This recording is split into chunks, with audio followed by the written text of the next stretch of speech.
La verità è che attualmente monto delle Dunlop Trail Max Ride. Provate un mezzo gommato con queste coperture. In questo viaggio in Islanda questo è lo stato di usura del posteriore, del tassello, certezze da darmi sicurezza.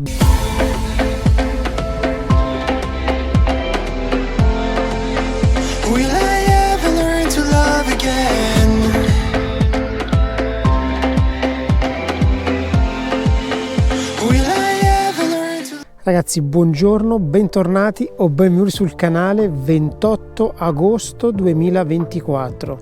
Indosso il cappello perché fa fresco, è l'ultimo giorno in terra islandese. Vi faccio questa premessa perché in tanti mi state scrivendo e mi state chiedendo informazioni sul pneumatico che sto attualmente montando sul mio BMW. Attualmente monto delle Dunlop Trail Max Ride, gomma veramente fenomenale. I pneumatici che sto usando hanno all'attivo circa 5.000 km, 1.800 fatti prevalentemente su strade veloci da Pavia fino a Hirtshals e altri 3.300 km circa fatti in terra islandese. Devo dirvi che nonostante li abbia usati sin dal primo chilometro a motocarica ed in due, il consumo è letteralmente minimo. Adesso ve li mostrerò. Ovviamente inevitabilmente il pneumatico si è usurato nella parte centrale, in particolare l'usura maggiore gli è stata data dai 1.800 km fatti su strada prevalentemente dritte, quelle da casa come appunto a Hirtshals, ma nonostante ciò, alla luce dei 5.000 km percorsi ad oggi di autonomia, il pneumatico ne ha ancora parecchia. Qui in Islanda il pneumatico ha lavorato sia su asfalto e anche e soprattutto su strade non asfaltate, quindi piste battute, e devo ammettere che sia su asfalto sia su strada battuta, quindi su piste, i pneumatici si sono comportati in maniera perfetta. Tanti di voi mi hanno chiesto anche: ma sul bagnato come vanno? Sul bagnato è come andare su asciutto, hanno veramente un grip notevole. Altri di voi mi hanno chiesto: ma il pneumatico è rumoroso? Allora, sicuramente non potete pretendere da un pneumatico con il tassello la stessa silenziosità, passatemi il termine, come quando andate con una Meridian piuttosto che in un Road Smart 4. Inevitabilmente la frequenza non è altro che quello che volgarmente chiamiamo rumore. La frequenza inevitabilmente c'è ed è data appunto dalla presenza dei tasselli. Non è una frequenza esagerata, non è una frequenza non sopportabile. Io prima di montare il Trail Max Ride avevo il Mixture e vi devo dire che la differenza di frequenza tra l'uno e l'altro è inevitabilmente percettibile. C'è da dire però che sono due prodotti distinti e distanti, ovvero due prodotti rivolti ad un pubblico, ad un utilizzatore finale diverso, hanno delle caratteristiche assolutamente diverse. Devo dirvi però che il Trail Max Ride in questo viaggio in Islanda è stato un compagno assolutamente perfetto, perché quando c'era da percorrere strade asfaltate non esitava a darmi certezze, a darmi sicurezza, a darmi grip sia con l'asciutto e col bagnato. Tanti mi dicono: ma col bagnato come fai con un tassello ad avere grip sul bagnato? Vi garantisco che un prodotto come il Trail Max Ride ha un grip veramente incredibile anche su asfalto. È una mano infinita, immensa. Questi prodotti ce li hanno dati sia a me che a Cinzia, soprattutto nella parte dei fiordi dell'Ovest, dove abbiamo affrontato tratti lunghi in sterrato. Ultimi sterrati fatti poche ore fa sulla 955, che in alcuni tratti era asfaltata ma in molti altri era completamente terra battuta. Quindi anche oggi abbiamo apprezzato le caratteristiche di questo prodotto veramente incredibile. Adesso vi mostro il grado di usura dei pneumatici. Questa è la struttura dove alloggiamo in terra islandese l'ultima notte. Qui dietro c'è la N1 che praticamente è l'anello, e qui c'è la fattoria con annesso il campeggio. Qui c'è tutto il giardino, il parco che hanno loro, ma quello che interessa a noi è vedere l'usura appunto del Trail Max Ride. Questo è lo stato dei pneumatici con circa 5.000 km. Direi che il grado di usura è assolutamente accettabile. Questo è lo spessore che dà il senso dell'usura e ce n'è ancora tanto. Inevitabilmente il tassello si è consumato nella parte centrale dove ha lavorato maggiormente.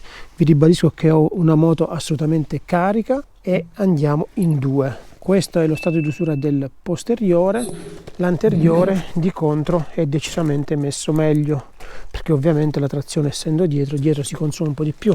Davanti la parte centrale ha subito sì una riduzione del tassello, ma notevolmente meno rispetto alla parte posteriore. Come vi dicevo, la frequenza è inevitabile avendo dei tasselli così importanti che però ci sono tornati estremamente utili in questo viaggio. Difatti, quando ho scelto di montare questo prodotto, ero consapevole che mi avrebbe portato sì della frequenza maggiore, ma ero anche così consapevole di dove stessi andando, di quello che ci aspettava, delle strade che avremmo affrontato. E il Trail Max Raid è stato un perfetto compagno di avventure. Ovviamente è un prodotto Mud & Snow M+S, che quindi è possibile utilizzarlo sia d'estate che d'inverno, e vi ribadisco ha un grip assolutamente esagerato. Il disegno personalmente a me piace molto, ma il disegno è una cosa che è molto soggettiva e molto di secondo livello per quel che mi riguarda.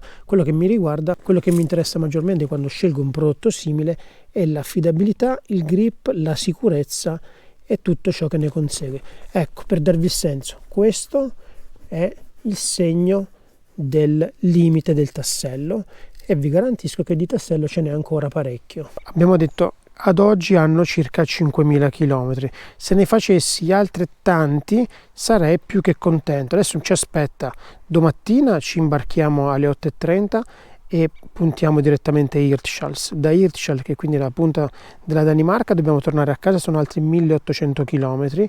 Io vi terrò aggiornati su quello che è l'usura di questo pneumatico, ma se ne facessi altri 5.000 sarei più che contento della resa chilometrica. Con il Mix Tour più o meno la resa chilometrica era sugli 8-9.000. Se con questo pneumatico riuscissi a fare lo stesso chilometraggio del Mix Tour mi riterrei assolutamente soddisfatto. Sulla qualità, l'affidabilità, le prestazioni, la performance dei prodotti Dunlop io non ho mai avuto dubbi. La cosa che però sorprende provando un prodotto come questo col tassello è l'alto elevato grip che un prodotto simile può avere su strada. Ragazzi, su strada è qualcosa di pazzesco. Non che in off non lo sia, ma per un prodotto con il tassello si dà quasi per scontato che in off deve per forza andare bene, mentre in strada vi fa stare sempre un po' con le orecchie dritte, con le antenne alte, perché vi può mollare da un momento all'altro. La cosa che più imbarazza di un prodotto simile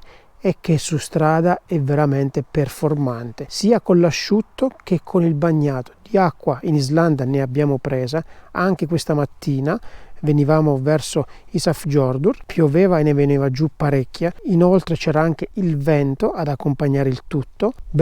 Sull'asfalto e soprattutto sul bagnato è veramente qualcosa di imbarazzante. A quelli che mi chiedono, alla luce della scelta che hai fatto, ricompreresti un prodotto simile? Sei soddisfatto dell'acquisto che hai fatto? Rifaresti la stessa scelta? La mia risposta è assolutamente sì. Da questo prodotto mi aspettavo esattamente le caratteristiche che vi ho elencato: affidabilità in strada, me le ha date; affidabilità in off, me le ha date; resa chilometrica, e per ora ci siamo. Non potevo pretendere di più, anzi, vi dico la verità, siamo andati oltre le mie più rosee aspettative. Da un prodotto simile mi sarei aspettato anche una resa di grip inferiore sul bagnato rispetto a quella che è la realtà.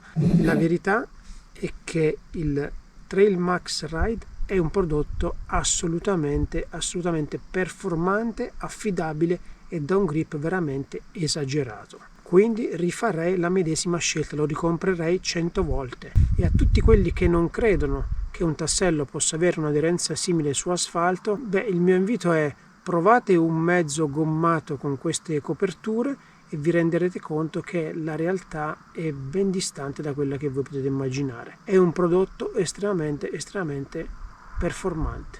In soldoni, alla fine della fiera, a chi è rivolto un prodotto simile? Un prodotto simile, se andrete sul sito di Dunlop vi dice che è un prodotto pensato a chi fa 50% di strada off e 50% di strada on. Quindi se voi siete amanti sì dei viaggi avventurosi e non disdegnate, come in questo viaggio, le parti off, le parti sterrate, uno sterrato soft, non uno sterrato hard, questo è sicuramente un prodotto altamente indicato per voi. Ha una buona resa chilometrica, almeno ad oggi 5.000 km, il pneumatico sembra quasi nuovo. Su asfalto ha una tenuta incredibile anche con il bagnato. Vi ripeto, noi in Islanda motocarica in 2 non abbiamo avuto nessun tipo di problemi.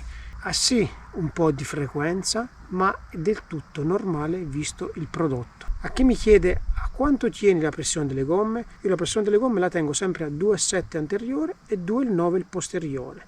La stessa pressione l'ho tenuta anche nei fiordi dell'Ovest, dove abbiamo percorso diversi chilometri su strade sterrate. Non ho mai modificato la pressione delle gomme da quando sono partito ad oggi. Avendo la motocarica non ho ritenuto opportuno sgonfiarle, perché sgonfiarle, se è vero che vi danno un minimo in più di grip, è vero anche che il mezzo inizia a sentirlo più pesante. Mi auguro con questo video di aver dato risposta a tutte le vostre domande e di aver fugato alcuni dei vostri dubbi. Se avete altri dubbi scrivetemeli sotto la descrizione del video. Vi ringrazio se siete arrivati fin qui. Se l'avete ancora fatto, il video è sempre lo stesso. Iscrivetevi al canale, è gratis, a voi non costa nulla e per noi è tanta motivazione. Ciao e al prossimo video!